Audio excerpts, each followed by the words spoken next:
এখনকার আলোচনা হলো জিজ্ঞাসা বা food for thought. Food for থটে আমরা প্রথম যে অংশটি নিয়ে আলোচনা করব, ইন্নাল্লাহ ফারাদা ফারাইদা ফালা তুদাইউহা, প্রথম অংশ। এই জায়গায় আমরা একটু চিন্তা করি, রাসূলুল্লাহ সাল্লাল্লাহু আলাইহি ওয়াসাল্লাম এই সাহাবীকে বললেন চারটি নাসিহা, এর মধ্যে প্রথম যে নাসিহা, আল্লাহ তাআলা কিছু ফরজ করে দিয়েছেন, অতএব ফরজগুলোকে নষ্ট করো না। ফরজগুলো যেমন ধরুন সালাত আদায় করা, রমাদানে রোজা রাখা, জাকাত ফরজ হলে জাকাত দেয়া, হজ ফরজ হলে হজ করা, সত্য কথা বলা এবং হালাল খাওয়া, এই যে এরকম অনেক কিছু আল্লাহ সুবহানাহু ওয়া তাআলা ফরজ করে দিয়েছেন, এগুলো যেন আপনি নষ্ট না করেন। আর এগুলো যদি আমরা নষ্ট করি তাহলে কি হবে? ঈমানের দাবিতে আমরা সত্যবাদী হব না, কারণ আল্লাহ তাআলা বলেছেন ইন্নাল্লাযীনা আমানু ওয়া আমিলুস সলিহাতি। এখন একবার চিন্তা করে দেখুন তো, আপনি কি সত্যিকার অর্থে এগুলোকে নষ্ট করেন? নষ্ট কিন্তু দুইভাবে হয়। একটি হলো এগুলোকে আদায় না করা, দুই নম্বর বিষয় হলো যথাযথভাবে আদায় না করা। একটা হচ্ছে আদায় কেউ করছে না, মানে সলাৎ যেমন আদায় করছে না, জাকাত দিচ্ছে না অথবা রোজা রাখছে না, এটি একটা বিষয়, নষ্ট এভাবে হয়। আবার দুই নম্বর বিষয় হচ্ছে যথাযথভাবে আদায় না করা। যেমন ধরুন আপনি যেভাবে সালাত আদায় করা দরকার, রাসূল যেভাবে সালাত আদায় করতে বলেছেন সেভাবে আপনি সালাত আদায় করছেন না। অথবা ধরুন আপনি রাসূলুল্লাহ সাল্লাল্লাহু আলাইহি ওয়াসাল্লাম যেই পদ্ধতিতে আপনাকে রোজা বা হজ করতে বলেছেন, জাকাত প্রদান করতে বলেছেন, সেভাবে আপনি করছেন না। এই কাজগুলো করার জন্যে যে পদ্ধতি দরকার, রাসূলের দেখানো পদ্ধতি, সে পদ্ধতিতে আপনি করছেন, অথবা এটি আল্লাহ তাআলা সন্তুষ্টির জন্য আপনি করার কথা কিন্তু তার জন্য আপনি করেননি। তাইলে দয়য়া ইউদয়্যু, এটা দোয়া ইয়াদয়্যু থেকে এসছে, তার মানে হচ্ছে এটা হারিয়ে ফেলা। তার মানে হচ্ছে আপনি হয়তো অনেক আমল করেছেন কিন্তু আমল নামাতে এগুলো আসলে কোনো ইনপুট নাই। আপনি যেমন অনেক কাজ করছেন, অনেক দিনই কাজ করছেন বলে আপনি মনে করছেন, কিন্তু এগুলোর কোনোটাই আমল নামায় ইনপুট নাই, কোনো রেকর্ড নাই। অথবা কিয়ামতের দিন গিয়ে দেখবেন আমল করেছেন ঠিকই কিন্তু কোনো সাও আপনি পাচ্ছেন না। কারণ কি? কারণ হচ্ছে আপনি আল্লাহর জন্য করেননি, আল্লাহর সন্তুষ্টির জন্য করেননি। দিনই কাজ আল্লাহর সন্তুষ্টির জন্য করতে হবে, এছাড়া কোনো গতি নাই, এবং রাসূলুল্লাহ সাল্লাল্লাহু আলাইহি সাল্লামের সুন্নাহ অনুসারে করতে হবে।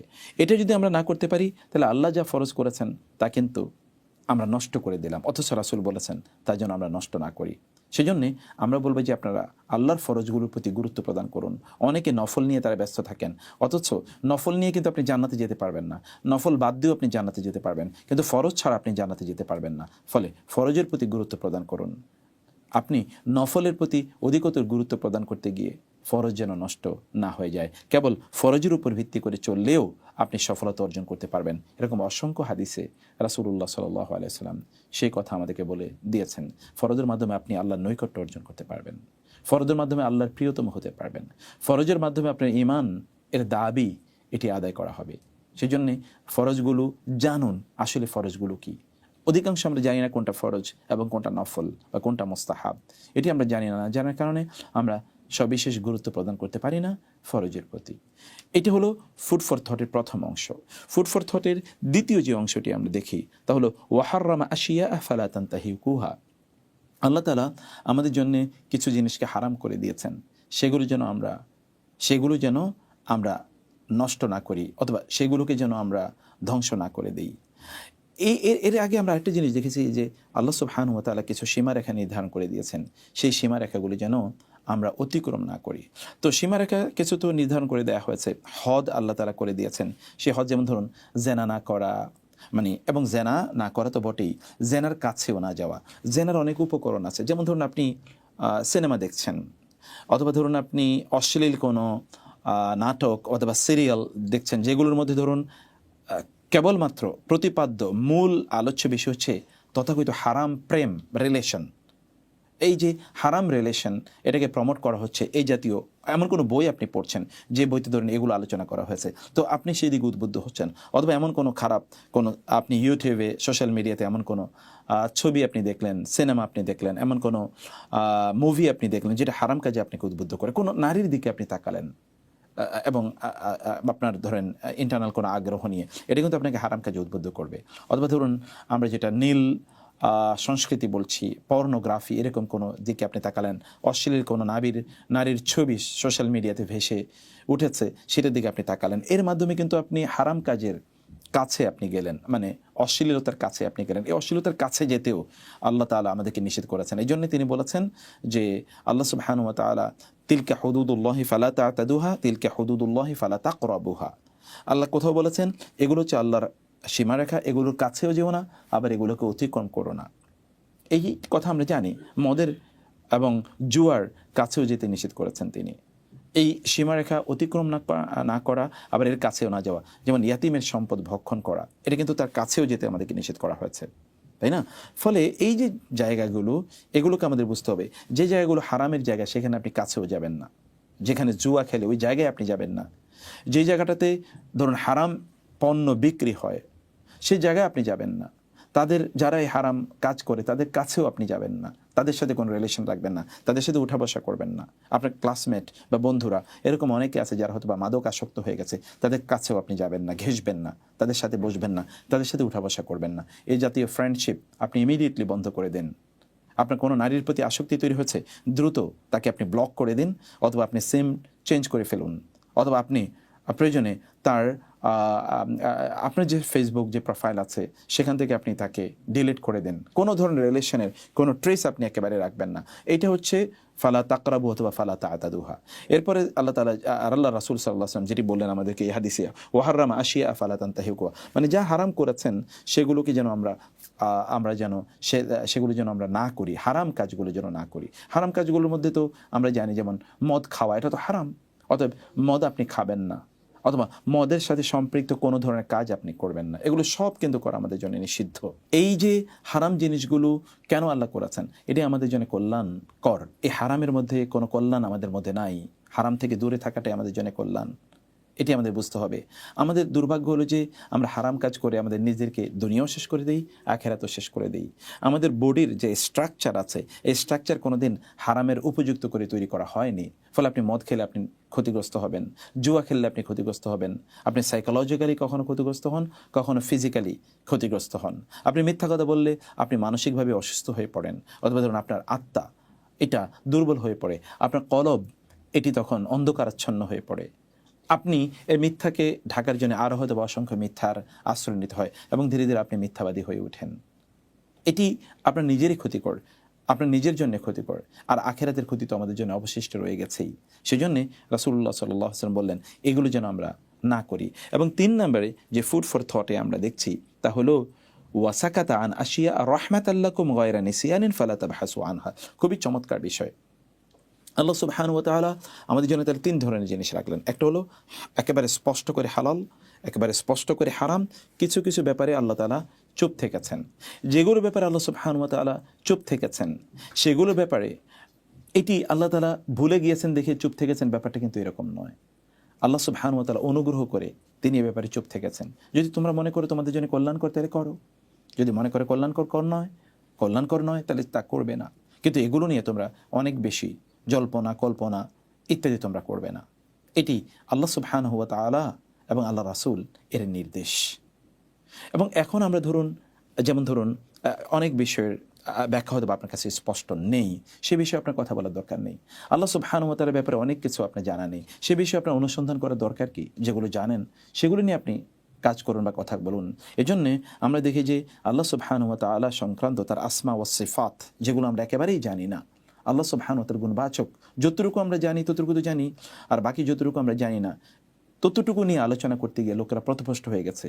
এই যে আমরা জাহামিয়াদের কথা বলি, অথবা শিয়াদের কথা বলি, রাফিজিদের কথা বলি, মুতাজিলাদের কথা বলি, খারিজিদের কথা বলি, এই সবগুলো পথভ্রষ্ট কীভাবে হয়ে গেছে? একটাই মাত্র কারণ হচ্ছে তারা আল্লাহ তাআলার গুণবাচক নাম বা এতেকাদ বা আকীদার এমন জিনিস নিয়ে তারা আলোচনা অথবা তারা চিন্তা ভাবনা করা শুরু করে দিয়েছে, যার কোনো তথ্য তাদের কাছে নাই। এ ব্যাপারে আল্লাহ চুপ থেকেছেন, আল্লাহ রাসূলও চুপ থেকেছেন। আল্লাহ এবং আল্লাহ রাসূল চুপ থেকেছেন, তাকে আপনার জন্য যথেষ্ট নয় যে সে ব্যাপারে আপনার কথা বলার প্রয়োজন নেই। এটি করতে গিয়ে তো আমরা আমাদের নিজেদেরকে বিপদে নিমজ্জিত করি, অথবা আমরা বিপদে ফেলে দিই। এমন অনেক জিনিস আছে যার ব্যাপারে আপনার জানা নাই। আপনি বাজারে গিয়েছেন, অথবা ধরুন আপনার খাবার প্রয়োজন হয়েছে, আপনি কোনো হোটেলে ঢুকেছেন, মুসলিম হোটেলে ঢুকেছেন, যারা রান্না করে তারাও মুসলিম। তো আপনার সেখানে সাইনবোর্ড এবং ওরা মুসলিম কিনা তাদের সাইনবোর্ড অথবা ওইখানকার জানার মাধ্যমে যথেষ্ট। এরপর আপনি তাকে ডেকে যে তুমি যে মুরগির গোশত আজকে রান্না করেছো, এটা কোথায় জবাই করেছো, আমাকে ভিডিও দেখাও, এবং যেই দোকান থেকে কিনেছো তার সেই বিক্রেতা অথবা যে জবাই করেছে তার সাথে আমাকে কথা বলিয়ে দাও। গরুর গোশত আমাকে যে দিয়েছো, এই গরুর গোশত যিনি যেখান থেকে গোশত কিনেছে ওই কসাইদের নাম বলো, আমি তাদের সাথে ফোন করব, কথাবার্তা বলবো, এভাবে আপনি একটা হুলস্থুল কাণ্ড ঘটিয়ে দিলেন। এটা আসলে লা তাবহাসু আনহা, এটা তো আপনি জানেন, এ ব্যাপারে চুপ থাকা দরকার। যা আপনার কাছে অদৃশ্য, একেবারে স্পষ্ট ক্লিয়ার কাট কোনো কিছু আপনার কাছে জানা নেই, এ ব্যাপারে আপনার চুপ থাকা দরকার। এমন অনেক জিনিস আছে যেটা শরিয়াতে আমাদের কাছে স্পষ্ট কোনো প্রমাণ নেই। যেমন ধরুন দাড়ি রাখা, এ ব্যাপারে তো আপনার স্পষ্ট কোরআন এবং সুন্নাহর দিক নির্দেশনা আছে, এটাকে আপনাকে লম্বা করে দিতে হবে, প্রলম্বিত করতে হবে। যদিও ইবনে ওমর রাদিয়াল্লাহু তাআলা আনহুর একটি বর্ণনা অনুসারে কেউ কেউ বলেন যে এক মুষ্টির পর বাকিটি ফেলে দিতে হবে, কারণ ইবনে ওমর রাদিয়াল্লাহু তাআলা কাজটি করেছেন। যদি ধরেও নেই তিনি কাজটি করেছেন, তাহলে এটা তার আমলের বিপরীত একদিকে। অন্যদিকে তিনি এইটি করেছেন, তিনি হয়তোবা তার ইজতিহাদ হতে পারে, তিনি কিন্তু তার নিজের দাড়িও লম্বা রেখেছেন, এবং তিনি যে হাদিসগুলো বর্ণনা করেছেন রাসূলের পক্ষ থেকে, সেগুলো তো লম্বা, দাড়িকে লম্বা করে দেওয়ার কথা বলা হয়েছে। আবার যেমন ধরুন রাসূলুল্লাহ সাল্লাল্লাহু আলাইহি ওয়াসাল্লাম তিনি আমাদেরকে বলেছেন আমাদের এগুলোকে ছোট করে রাখা।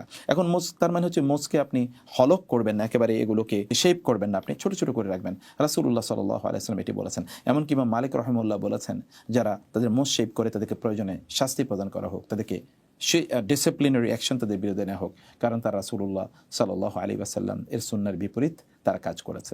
এখন যদি আরেকটি প্রশ্ন আমরা আসি, তাহলে যে যেমন অনেকে আমাদেরকে প্রশ্ন করে যে পুরুষরা অথবা নারীরা তাদের হাতের যে পশম আছে অথবা তাদের পায়ের গোড়ালির বা এই পায়ের গোড়ালির উপরে যে পশমগুলো আছে, এক্সট্রা লোম আছে, অথবা বুকের এক্সট্রা লোম আছে পুরুষদের, অথবা নারীদেরও তাদের শরীরে যদি এই সকল জায়গায় তাদের বিভিন্ন লোম উঠেছে, এই লোমগুলো ফেলা জায়েজ আছে কিনা। আমরা বলবো যে এই যে শরীরের পশম তিন ধরনের। একটা হচ্ছে ফেলে দেয় আমাদের জন্য বাধ্যতামূলক ফরজ, যেমন ধরুন আপনি নাভির নিচের লোমগুলো ফেলে দেয়া এবং সেগুলোকে আপনার উঠিয়ে ফেলা, নাভির নিচের সেগুলোকে শেভ করা, বগলের নিচেরগুলোকে উঠিয়ে ফেলা, এটা কিন্তু আমরা জানি যে হাদিস দ্বারা স্বীকৃত এবং এটা আমাদের জন্য বাধ্যতামূলক। রাসূল সাল্লাল্লাহু আলাইহি ওয়াসাল্লাম 40 দিন নির্ধারণ করে দিয়েছেন, এর মধ্যে এটা করতেই হবে। আবার কিছু কিছু হচ্ছে এগুলোকে মানে কিছু ফেলা আমাদের জন্য বাধ্যতামূলক, কিছু না ফেলা আমাদের জন্য বাধ্যতামূলক। যেমন ধরুন দাড়ি, এটা আপনি পুরুষ হিসেবে আপনি কাটতেই পারবেন না, এটা আপনার জন্য হারাম, মানে দাড়ি কাটা অথবা দাড়ি শেভ করা, এটা হারাম। আর 3 নম্বরের যে বিষয়টি, তা হলো কিছু কিছু ব্যাপারে চুপ আছেন রাসূলুল্লাহ সাল্লাল্লাহু আলাইহি ওয়াসাল্লাম, আল্লাহ রাসূল চুপ থেকেছেন। যেমন এই যে এখানকার চুলগুলো, মানে হাতের অথবা পায়ের, পুরুষ অথবা নারী, যেমন বুকের, যদি পুরুষদের বুকেতে চুল থাকে, এটা কি ফেলে দেওয়া যায় আছে কিনা। এক্ষেত্রে উলামায়ে কেরামদের দুটো মত আছে। এর মধ্যে একটি মত হচ্ছে যেটা হারাম, কারণ আল্লাহ সুবহানাহু ওয়া তাআলা আমাদেরকে বলেছেন, শয়তান বলেছে, ওয়ালা আমুরান্নাহুম ফালইয়ুগাইয়িরুনা খালকাল্লাহ, আমি তাদেরকে নির্দেশ প্রদান করব তারা যেন আল্লাহর সৃষ্টিকে বিকৃত করে। অতএব এই পুরুষরা তাদের যদি এই চুলগুলো ফেলে দেয়, তাহলে এটা একটা বিকৃতি, তাদের শারীরিক যে অবয়ব বা স্ট্রাকচার নারীদের চেয়ে একটু ডিফারেন্ট, এটা একটা বিকৃতি। যেমন দাড়ি কাটা, এটা একটা বিকৃতি, এই জন্য হারাম।